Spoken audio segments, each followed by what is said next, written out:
we're going to have two 10-minute presentations for these two work groups. The first one being Engaged Scholarship for Public Impact. The second being Driving Discovery and Innovation. Both groups have done great jobs, and there's a lot to talk about and a lot to hear from you, because this is really about getting feedback both here and then on the web as well. So we have a web address. Please go to our web page where you can give more detailed feedback and encourage your colleagues to do as well. So without any further ado, our two work group co-chairs for the SP group, as we refer to it, are Jeff Obey and Kathleen McCluskey Fawcett, and they're both here. Jeff will be giving the presentation, and immediately Steve Warren will speak for the DDI group, and his co-chair is Kristen Bowman-James. So I'll turn things over to Jeff. Thanks, Jeff. Well, as Provost just mentioned, I'm here to represent the work of the Engaged Scholarship for Public Impact group. And so I'd like to very briefly talk about the results of our work over the last few months. There are aspects of community involvement that everybody's familiar with on campus. Everybody knows about, for example, service learning. People are, very many people on campus are engaged in other kinds of community service as well. So what Engaged Scholarship for Public Impact is all about is bringing that same sort of community involvement to the other main area of faculty and university life, that being scholarship. And so I'll talk a little bit about our work involving sort of talking about what ESPI is, our findings about current efforts for ESPI, and some suggestions that we have to facilitate and promote it on our campus.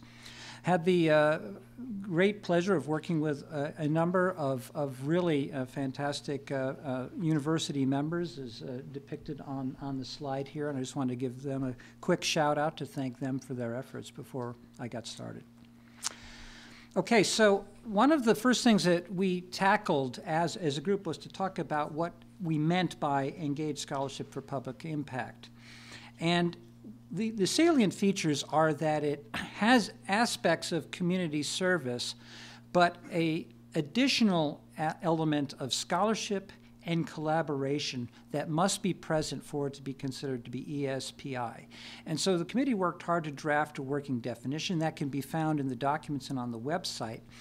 But what I think we also found was that people in the university community and outside the university community especially are a little bit uncomfortable with trying to tie a concept like this down by definition, and that examples were much more efficient at getting the idea of what community service or engaged scholarship was all about. And so we will suggest as one of our first recommendations that the idea of engaged scholarship be a matter of university-wide discussion, beginning in the units, departments, for example, and then rising up to the central administration. And in the course of that discussion, one of the kinds of things that we would like to suggest be considered are, for example, disabuse people of concerns that it's somehow better or worse than regular scholarship. It's just a different kind of scholarship. Relieve concerns that ESPI is somehow by definition less rigorous than general scholarship. We don't believe that it is. So our first recommendation is to increase the visibility of engaged scholarship currently being carried out at KU. One of the things that we learned in the course of the last few months is that there's a tremendous amount of this already going on, although it's not always recognized as such. And we think that there is value in pointing out these stories because, as I've already mentioned, we think that it's more effective at conveying the concept of ESPI, but it also helps to build bridges to the community. It provides feedback and reinforcement for the people who are engaging in it, and we think that getting these stories out in the open will facilitate more ESPI as we go forward. A key recommendation of the group is the establishment of a web portal by which the KU story about ESPI can be conveyed to its stakeholders, to the community, and also that the community can use to find out about where they might find appropriate partners for engaging in ESPI within KU as well. Second recommendation will be to increase the impact of the University of Kansas on its stakeholders by facilitating and encouraging engaged scholarship. So one of the requirements of all of the working groups was that there be metrics that can be established. So one of the first things that we would like to do is to continue the work of determining the level of commitment of the university to ESPI. The fact that our committee existed already indicates a commitment on the part of the provost and the chancellor for ESPI in the university portfolio. Carry out a review to establish what is already going on within the university in terms of what activities are going on, and then to begin the discussion of what within particular disciplines actually constitutes ESPI, and to ensure that the ESPI that is being pursued is of the high quality that we would want to be associated with our institution. And by getting the word out there, also to consider public recognition for those who are engaging in high-quality ESPI in the form of awards and other kinds of ways of congratulating and helping people know that their efforts are being appreciated. Our third recommendation has to do with the fact that I think all of us recognize that things like this don't get done by themselves. That for ESPI to flourish, there will be the benefit of having a face to ESPI at KU. And this could have several forms, and our group is not particularly recommending one form versus another, but it could be as simple as identifying staff person or a couple of staff people in some existing office at KU to sort of be the facilitators and promoters of ESPI within the KU culture. It could be something as extensive as establishing a center for established scholarship at KU, something similar, for example, for the Center for Teaching Excellence.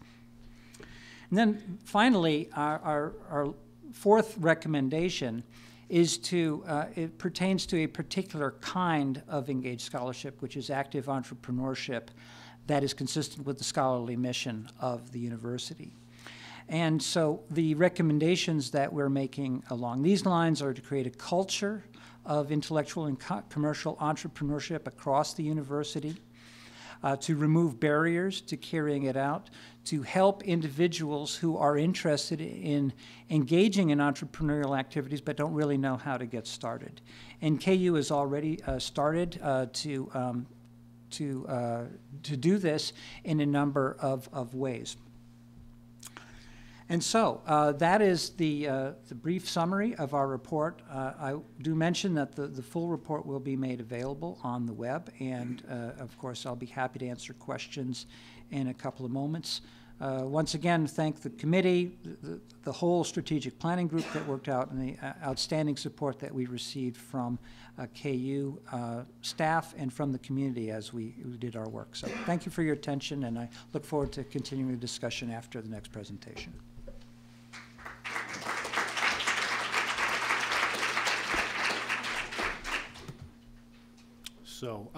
So the next presentation. So I'm Steve Warren. I served as the co-chair for the Driving Discovery and Innovation Work Group report, and I'll do a summary of it. Maybe not as well as Jeff did his, but I'll let you decide on that. So our charge was to enhance KU scholarship broadly with a special emphasis on areas of present and emerging strength to benefit society. So there's a sort of nuance in this charge. There's two parts to it. There's the first part, which says, let's do some things that enhance scholarship broadly across the entire university. And then there's the second part that is, special emphasis on areas of present and emerging strength. So as we, as the work group sort of drilled down into this charge, the notion of strategic initiatives, which you've all heard a lot about, emerged as something that became sort of developed its own life, shall we say. And that has moved forward, and we have 104 different strategic initiative proposals that will be reviewed by 4 committees, 36 faculty members on Saturday morning, as a matter of fact, over at the Kansas Union. And then those will go on to the deans with scores on them, not rankings or anything like that, and for a next level of review. And there's been other sources of review coming into that. So that process is moving on by itself. And I'm not going to talk further about it. I'm going to talk mostly about almost entirely now about the broader proposals that our group came up with. So just some premises that helped focus our discussion. One is KU is fundamentally a research university, and it's a distinction we all need to appreciate. We're not like Fort Hays State or lots of other places. We are like maybe 150 other universities in this country that basically are comprehensive research universities, private and public. And that requires us to be very, very good in scholarship, creative activity, research of all types, engaged scholarship, as well as doctoral training. Those are the distinctive features of research universities. So it's a broad range of scholarly and creative activities. And it's reflected in our expectations for faculty and the sort of norms we have for a full-time faculty member at KU, and that is that they spend 40% of their time devoted to teaching in the various forms of teaching, advising, et cetera, working with students, 40% of their time on their scholarship, creative activity, research, and activities related to that, and 20% in service in a variety of ways. That's what we shoot for, at least. And so, in a sense, our expectation of each other is that we spend a significant amount of our time on a daily basis or weekly basis devoting it to scholarship and research.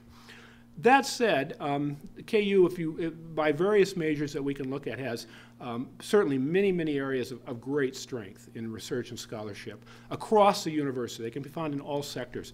But there's also evidence that we're uneven in the quality and impact of our research and scholarship across the university. That is, there are areas where for a university our size with our resources, we should be probably doing better, or at least that should be our goal, to do better. And driving all of this should be not an interest in scholarship so much for scholarship's sake, although that's perfectly reasonable, and particularly in terms of the importance of basic research, which we all respect and want to only support in every way we can. But that said, ultimately, even basic research is about something that will benefit society and impact society in the long run. So, our recommendations sort of fall into 3 action categories. One is to enhance research accountability, and this one actually, the work in this area actually began more than a year ago with the establishment of the Research Engagement Task Force, which was charged by the Chancellor to basically look at how we assess and think about research engagement and about activities that the university broadly might initiate on both of the main campuses, the Med Center and here in Lawrence, to further support research engagement. And so goal 1, or item 1 here under this action, obtain comparative tools for evaluating department rankings nationally on varied measures. This is well underway. We are obtaining these tools. We actually have a license at this university now for something called academic analytics, and we're looking at other ways that can allow us to make direct comparisons ourselves, not going through and paying to some ranking that some other, somebody puts out, but on a department basis, discipline by discipline, compare ourselves to those universities that we consider our peers or our peer group, and do it in various ways, using various metrics that are part of academic analytics and comparisons that we consider to be the most valid, maybe over 3 or 5 year comparisons, for example, than 1 year. So that is well underway. Second was to initiate a university-wide web-based faculty activity reporting system. This is also well underway. In fact, I think it was just last week, there was another one of the stakeholders meetings on both campuses in which a vendor who has a system for doing this was demonstrating their system for us to look at. And the idea in this system is not that it would focus only on research and scholarly activity, but that it would also focus on all aspects of what we do, and it would help us, in essence, it would essentially replace a paper or siloed reporting systems that we now have in most of the university, frankly, which makes it hard to, in a sense, see what goes on and what occupies faculty lives broadly. So this would be something that would ultimately help with tenure and promotion cases. It would help with grant development, all sorts of things, and and our idea was that it would not be an add-on that would create more work. It would become a system that replaces our present system for doing the same thing. The third recommendation was to establish a formal external review policy for all academic and research units. Now, we have variations of this that exist already. So many departments and schools across the university are evaluated externally in various ways. All of the designated research centers are evaluated by external and internal groups every 5 years. And so this sort of, it does exist in many parts, but it's not something we do consistently. And also, we don't necessarily talk about what the standard is for a good external review policy for a research unit. And there's a lot of variability there. So this is the third recommendation we made in this area. And the fourth is to develop and implement a university-wide post-tenure review policy and address the need for formalized mentoring also of those who are associate professors. We mentor junior professors, assistant professors in all kinds of ways. Our goal is for all of our faculty to be outstanding scholars as well as outstanding teachers. And so we think that the group thought that there would be value in creating a system like this. Many of our peers around the country have established these types of systems over the last 20 years. The best well-known one is much older than that. That's at the University of California. Their system of ranks that you go through to move up the salary scales is obviously a model. But there's many other versions that are now out there. We didn't propose what the version should be or how we should do that. That would be the work of a group next year that I'm sure would involve governance and faculty in all sorts of ways, and we can consider what models are out there and that sort of thing. So we just simply said we thought this was a good idea and it should be pursued. Then there's a set of actions that relate to facilitating research engagement further. And item one under that was to institute a formal policy that allows post-tenure research, teaching, and service reallocation of time. Now, this recognizes the fact that academics are often people who stay, in a sense, in the same job, in a broad sense, 30 or 40 years. And yet in that period of time, what they actually do with their time may vary a great deal. If you're a department chair, you're probably not on a 40-40-20 model. If you are perhaps at the more senior end of your career, you may want to teach more. Various things happen in the course of a career. And instead of, in a sense, treating us all as we're all 40-40-20, we'd like to recognize the natural variation that is there at different parts in people's careers, including times in which they may be devoting more than 40% of their time to research. In other words, we like to make our description and sort of understanding of what we all do a little less uniform, still around that model, but allowing this kind of natural variation to occur and to be publicly acknowledged. And the bottom line, sort of underlying premise here is that we're all full-time faculty. We're all full-time faculty, and we need to devote our full-time energies to basically to the university in whatever ways we can do to contribute to the time and support our areas, departments, etc. The second recommendation was, in essence, to introduce further differential rewards and awards university-wide. In other words, we recognize that it's recognition of the fact that we all have challenging jobs, and although we have done a fabulous job recognizing teaching in this university for a good deal of time now, for many years, we haven't been quite as supportive in terms of research and scholarship, and there's other ways we can do that to reward those things further.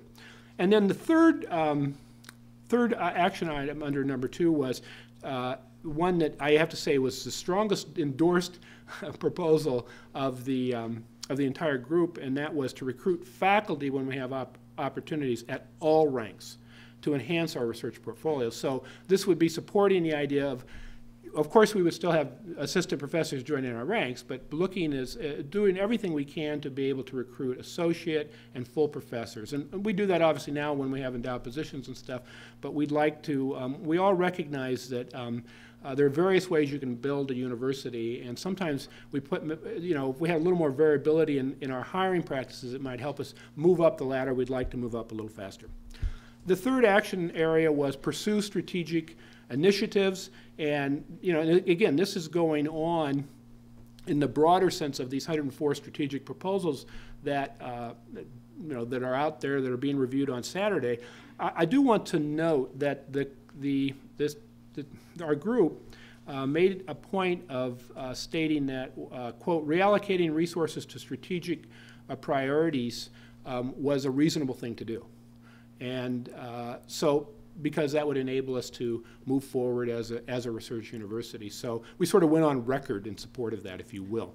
Our specific action items under this one was obviously to pursue those strategic initiatives that would make us a national leader in more areas. To utilize joint appointments, this was one we spent a good deal of time discussing and had a great deal of unanimity on, and that was to utilize joint appointments in support of strategic initiatives. So we have joint appointments at KU in various ways. We have a pretty awkward system for making them work, and it really puts a lot of constraints on them, and basically oftentimes people decide they're more hassle than they were worth. We have problems with how we review with them. We have problems administratively sometimes with the funding mechanisms. We just make it difficult. And if we want to create a really rich interdisciplinary environment, we need to be a little looser about some of these things and a little more clear about what it is we expect and how that system would work and be supported, and ways in which the bureaucracy would not make it difficult. And then the third one here is to resolve conflicting administrative procedures and eliminate other barriers to collaborative bi-campus research and innovation. This was the recognition that although a fair amount of progress was made 5, 6, 7, 8, 10 years ago in the sort of one university concept, it sort of got frozen at some point about halfway there. And we still make it difficult to do things across campuses in a variety of ways, from everything from parking to IT issues to libraries to courses to appointments to, you name it. We still have a clunky system that although it doesn't stop it, it makes it harder, and we need to make it easier, not harder. So I want to acknowledge all the people who contributed to this work group. Our meetings several of them were Saturday mornings, and we had great attendance. I won't go through the whole list, but it was a group that spent a good deal of time on these issues, and that's the end of my presentation. When you ask a question, I think it would be helpful if you could say who you are and what unit you're from, just to give us many of you know everybody else, but not everybody knows everybody else. I'm Cheryl Lester, and I'm the Chair of American Studies, and I wonder if you could say a little bit more about the discussions that you've had about enhancing the advantages of joint appointments and removing some of the constraints. I myself have been in a joint appointment for much of my career here at KU, although I came here with a full appointment in English and was persuaded to take on a joint appointment, and American Studies has grown by hiring faculty with joint appointments, and so we're well aware of the difficulties. And so I'm really interested in what kinds of ideas are on the table for making them more advantageous for faculty. Is that for me? What's for you? Oh, thank you. So I think early on our committee recognized there were issues with joint appointments, and joint appointments usually mean, or in some cases mean, 2 full-time appointments in 2 different units. And this is what we think really needs someone to look at policies and have a policy that explains what each faculty member will do in each department, how the committee's assignments will be made, tenure decisions and promotion decisions. These are also very, very difficult, and we need a policy to define them more clearly. In some cases, a committee meets together from the 2 departments, but in many cases, the 2 departments decide and do their own thing with respect to promotion. So this was something that I think the committee felt was important, because we see now with increasing multidisciplinary programs and collaborations, it's important to be able to take advantage of the benefits of joint appointments and not have all of the problems associated with it. I guess I'd just like to add one other perspective, which is that I don't think it's just an issue for the faculty member. I think it's an issue for the administration of the faculty members who have joint appointments, Right. Because all of the work is more than doubled because the communication of different supervisors and administrators is difficult to manage. The review and evaluation, not just at promotion and tenure time, but constantly. And so I think that's another level at which it's necessary to think about it, particularly as we think about not only facilitating joint appointments, but sort of positioning people in multiple research and teaching communities across the university. It seems to me that that issue is just going to get potentially more complex. And so, for example, the current policy on reviewing faculty in the college is that both units undergo parallel evaluation procedures, and so double the amount of people are doing the work. Right. And the other is, it's not only with departments, cross departments, it's center and department appointments, which are another issue altogether.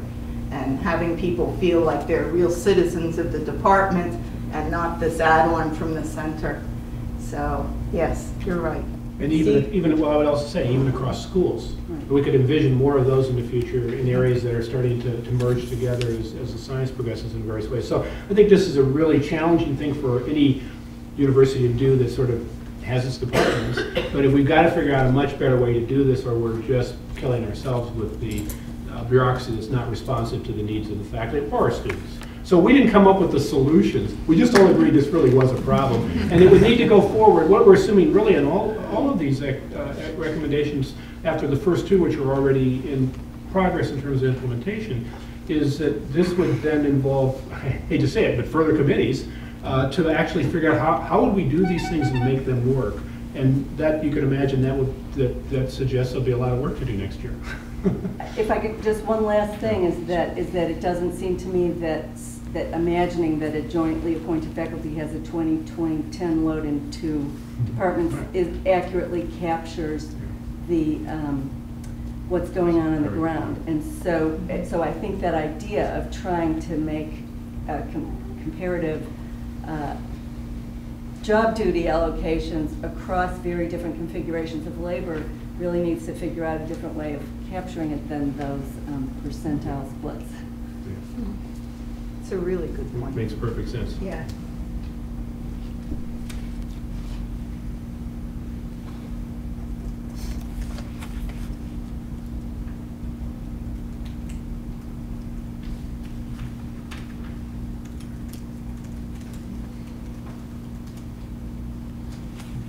I know someone wants to ask a question.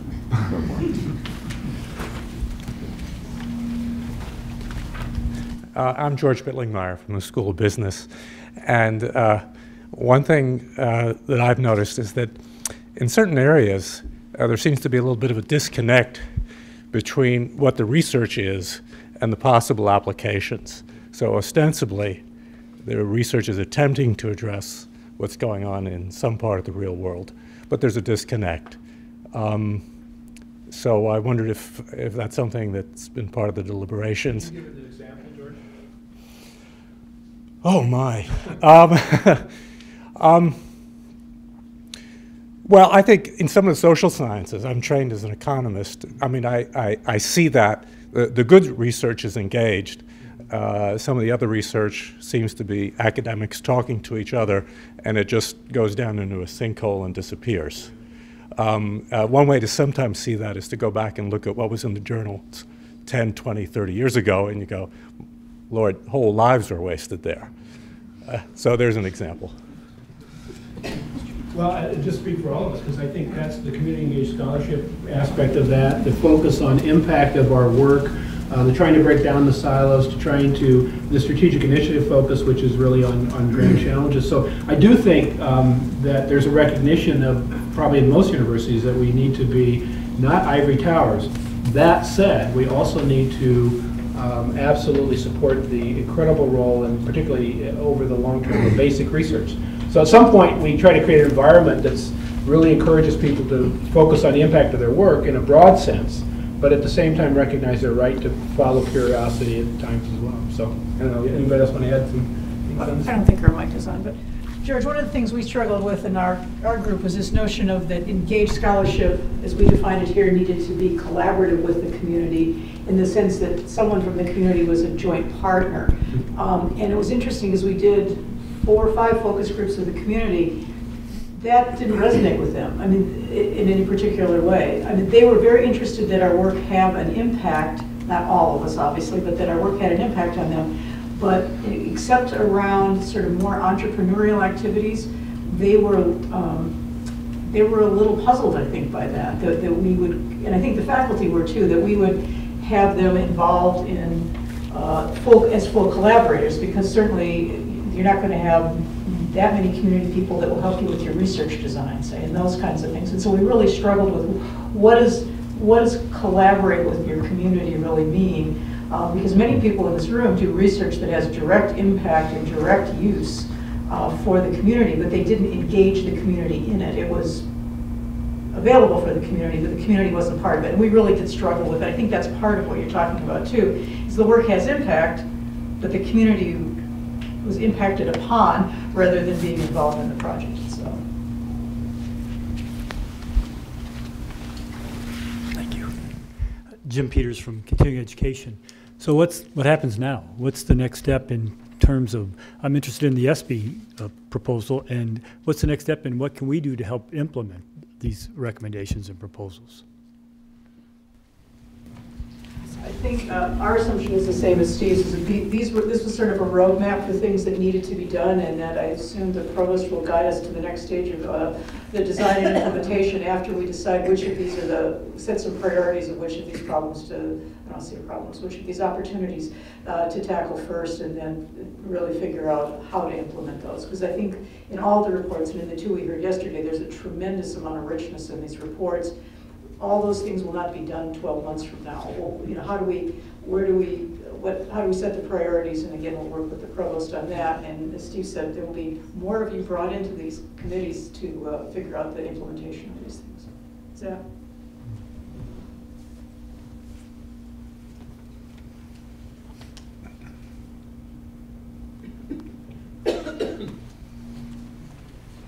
Given the dead silence, I'll make a comment. I'm Susan Kemper from Psychology and LSI. I think, this is not a question, but a comment. I think it's well and good that we try to mentor our junior faculty and our associate professors, but I think we need to think also about mentoring our senior faculty. With the changing demographics, many of us can expect 40-year careers here at the University of Kansas. I tap my colleague, Professor Rice, on the shoulder. I think she's aiming for 50 or 60 years of a career. For many of us, there's going to be a stage after that tenure at 6 years out, and that promotion to full at another, 6 or 8 years out. There's going to be another 20 years of our career here at the University of Kansas. And I think it is time, and past time, to think seriously about how we are going to mentor faculty for these long-term kinds of careers. And it's really a problem of faculty renewal, particularly at a time when we are facing limitations on our ability to hire in new faculty who bring new expertise to the university. We need to begin to figure out ways that we can renew long-term careers by enabling our senior faculty to develop those kinds of new expertise in these new emerging areas and opportunities. I will tell you that Jeff whispered, no faculty member left behind.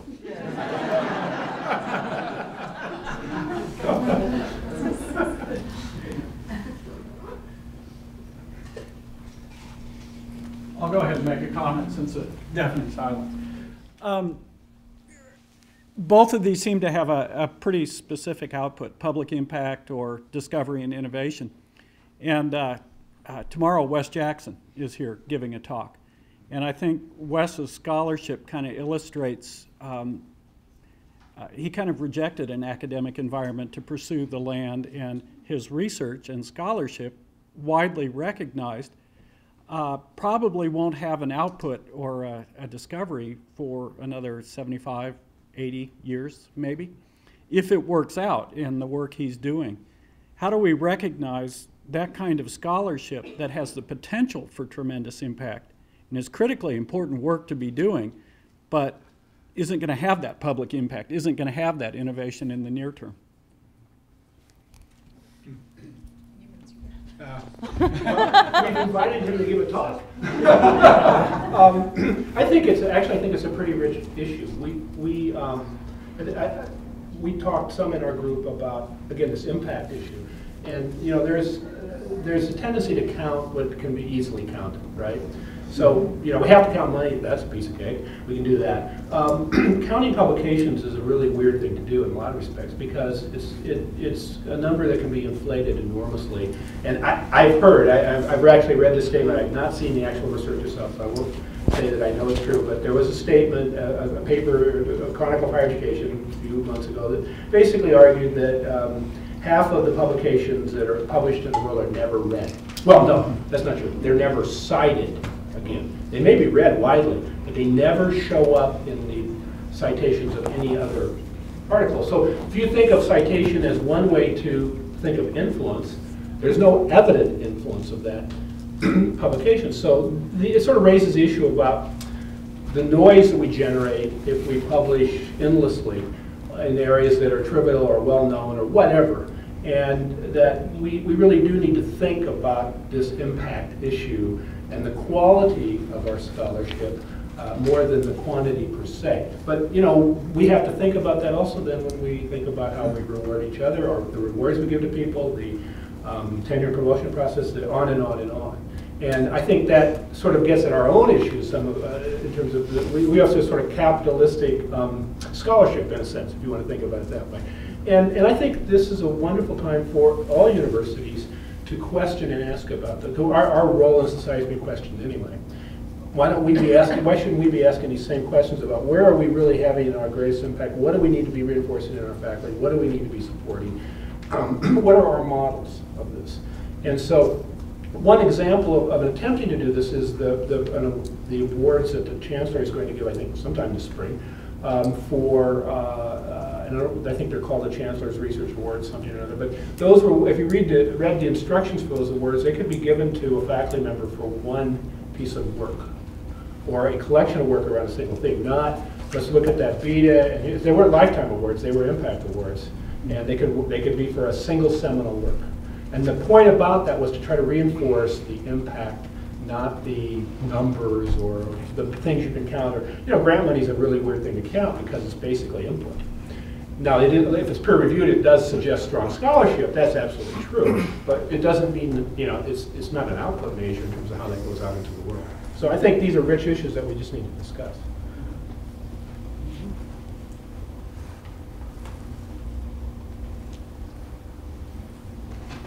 I have a quick question. Just in a brief answer, what would you say in each case was the main thing you learned from co-chairing your effort that surprised you the most?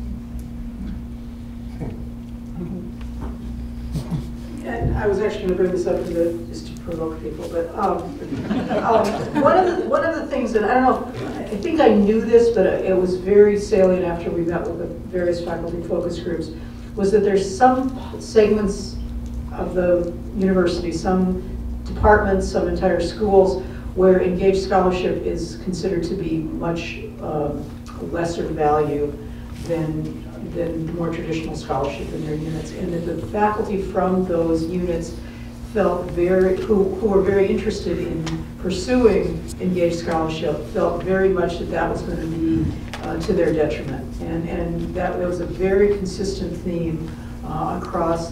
Now, there's some units like social welfare, that's the coin of the realm for them, engaged scholarship, but for other departments where that's what people wanted to do, they were either hesitant to do it, had felt they had been punished for it, and that their departments were unlikely to change on that. And so that really struck me that there was this a lot of interest in doing it, but that people felt real concerned about their careers for doing it.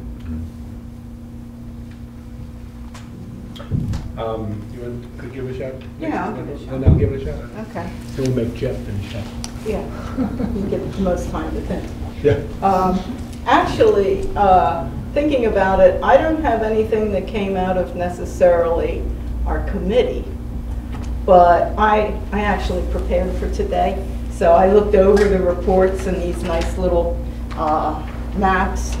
And what I noticed was for all of these initiatives, all four, or however many there are actually, they seem to follow sort of the same trend. There is, number one, a need for some sort of database, measurements, accountability.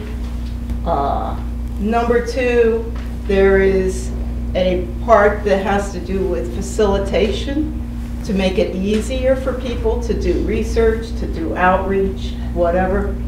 And number three seems to be the building of the infrastructure to do this, doing away with the barriers somehow. And so I noticed that and I thought that's very interesting because you could say that for just about every single one of these work groups. So that surprised me. So the thing I would add is in our group, each of these groups I think were quite diverse in terms of, they were purposely set up in a way to be diverse in terms of scholarship and backgrounds. And we also organized them in a way that everybody had a voice. There wasn't dominant voices that ran these groups at all. And that was, it took some organization and how you do things, but we did it. And so with those sort of techniques, using those techniques, there was still a great deal of consensus about, for example, the recommendations that we listed. We, in fact, had a rule that at the end of sort of generating these ideas and sort of cutting them down and putting together the ones that really were the same idea, just expressed different ways, we had the group, our work group, in essence, vote on these as to whether they should go forward as recommendations. And the rule was that if 20% of the group didn't think a recommendation should stand, it was gone. It was out. And of the recommendations that you see here, none rose to that point or was even close. So in fact, although none of us exactly worried about how we were going to implement them, the harder thing to do for sure, there was an agreement that there was merit in them, all of them. There were people who voted not to throw something out or throw something out there, but there was, I think the most votes anything got out of the 27 to be eliminated was maybe 4 people said we ought to boot that one out. And most of them were, one person at most. And so it was really, in the end, a great deal of consensus on the potential value of these. And I want to emphasize the potential. We all recognize that none of these guaranteed anything. They just had potential to make us a stronger university.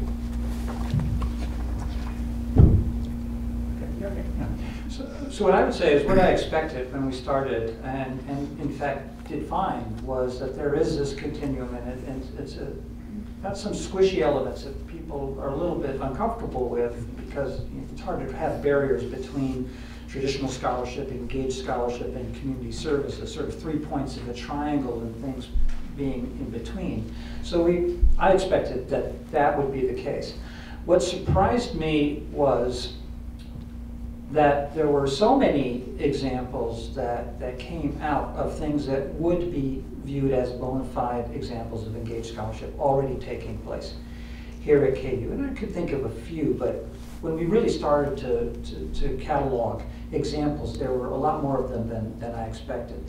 And what I was really heartened by, maybe not so surprised by, but heartened by, was across that whole spectrum, there is, I think, a real commitment in KU faculty and staff to do things that matter and that have an impact. And it can be the kind of impact that one has in basic science. It can be the kind of impact that one has in directly working with the community. But I think that we've got a lot to be proud of our colleagues in that regard.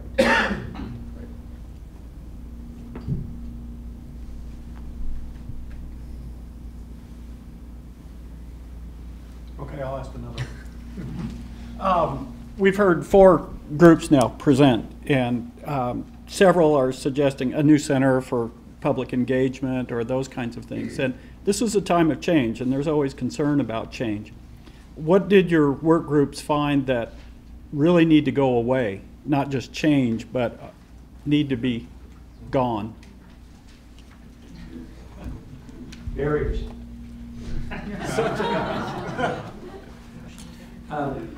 The biggest one that came up, and I probably should have mentioned this in the presentation, is barriers to having a public impact element to scholarship as it's viewed in promotion and tenure issues. And many faculty feel that they really struggle in that regard. So that would be one thing I think we pretty unanimously felt needed to go away.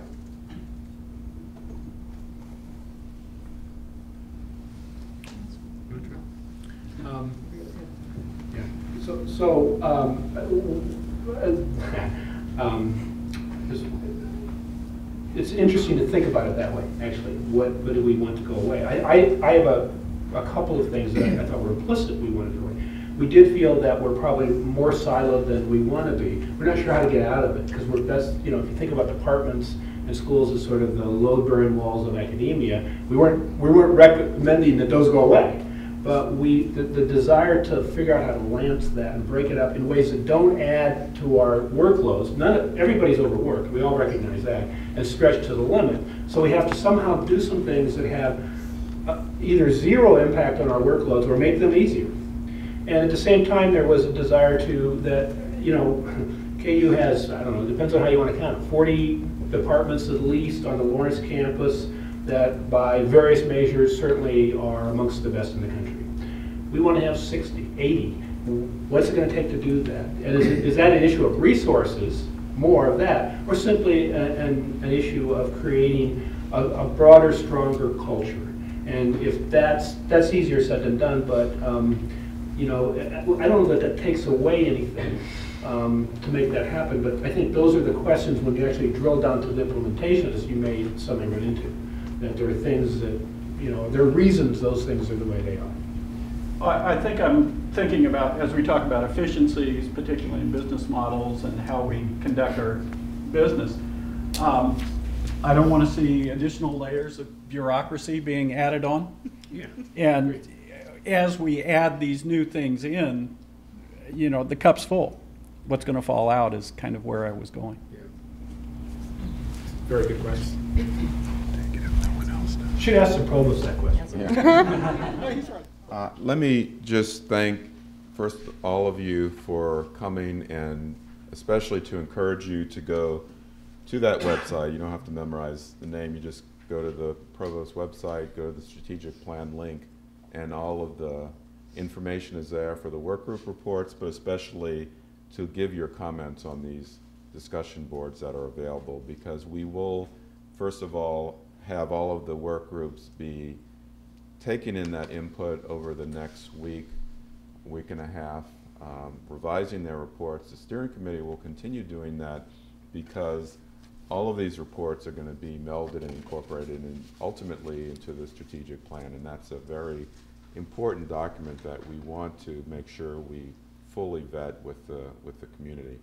So I want to thank the work groups especially, because really they've all four done great work, and these two in particular have really done a lot of very important work that is going to help the university move forward.